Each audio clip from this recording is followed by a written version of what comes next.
بسم اللہ الرحمن الرحیم۔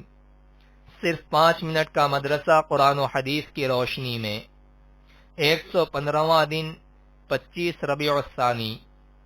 نمبر 1، اسلامی تاریخ۔ حضور صلی اللہ علیہ وسلم کی ہجرت۔ رسول اللہ صلی اللہ علیہ وسلم کو جب ہجرت کی اجازت ملی تو اس کی اطلاع حضرت ابوبکر صدیق رضی اللہ عنہ کو دے دی، اور جب ہجرت کا وقت آیا تو رات کے وقت گھر سے نکلے اور کعبے پر الوداعی نظر ڈال کر فرمایا، تو مجھے تمام دنیا سے زیادہ محبوب ہے، اگر میری قوم یہاں سے نہ نکالتی تو میں تیرے سوا کسی اور جگہ کو رہنے کے لیے اختیار نہ کرتا۔ حضرت اسماء بنت ابوبکر رضی اللہ عنہا نے 2-3 روز کے لیے کھانے پینے کا سامان تیار کیا۔ آپ صلی اللہ علیہ وسلم حضرت ابوبکر رضی اللہ عنہ کے ساتھ مکہ سے روانہ ہوئے۔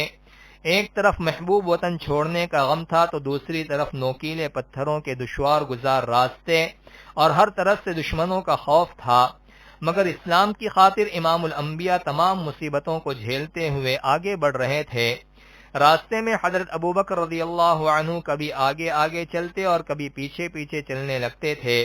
حضور صلی اللہ علیہ وسلم نے اس کی وجہ پوچھی تو انہوں نے فرمایا، یا رسول اللہ، جب مجھے پیچھے سے کسی کے آنے کا خیال ہوتا ہے تو میں آپ کے پیچھے چلنے لگتا ہوں، اور جب آگے کسی کے گھات میں رہنے کا خطرہ ہوتا ہے تو آگے چلنے لگتا ہوں۔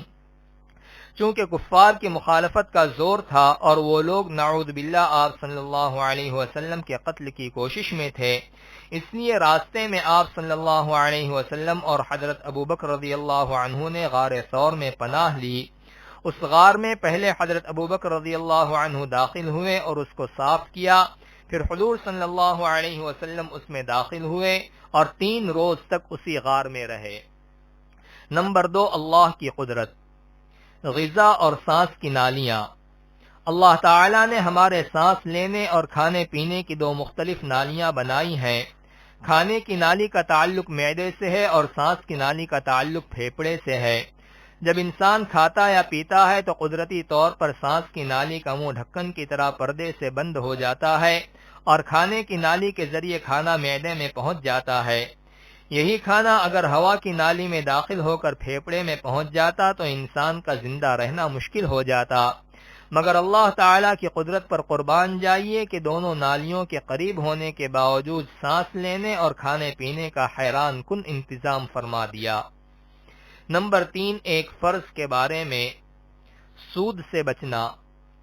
قرآن میں اللہ تعالیٰ فرماتا ہے، اے ایمان والو، تم کئی گنا بڑھا کر سود مت کھایا کرو، کیونکہ سود لینا مطلقاً حرام ہے، اور اللہ تعالیٰ سے ڈرتے رہو تاکہ تم کامیاب ہو جاؤ۔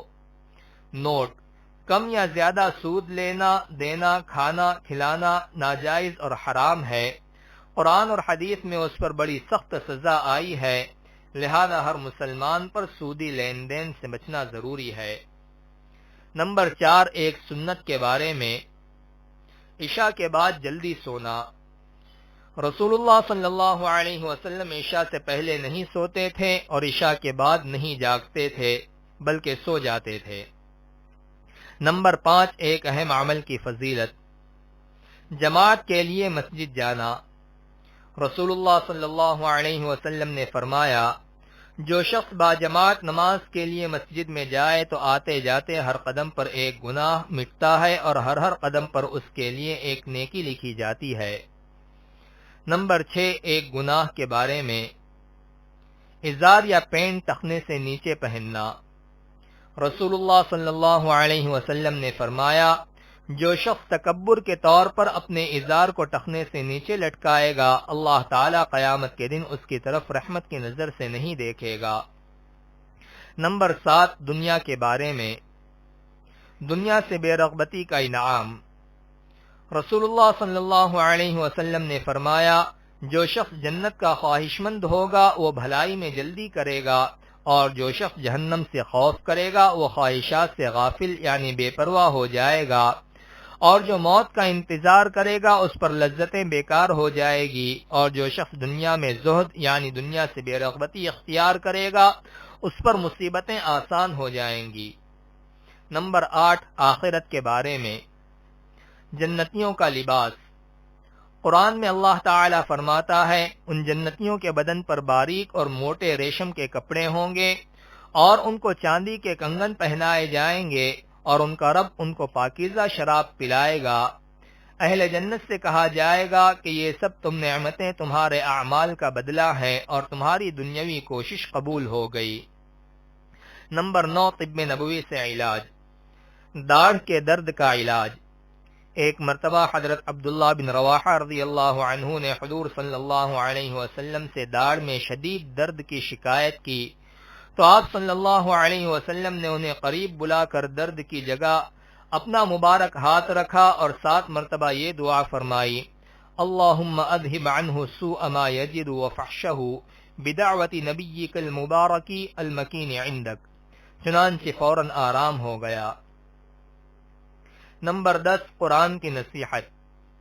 قرآن میں اللہ تعالی فرماتا ہے، اللہ تعالی تم کو حکم دیتا ہے کہ امانت والوں کو ان کی امانتیں واپس کر دیا کرو۔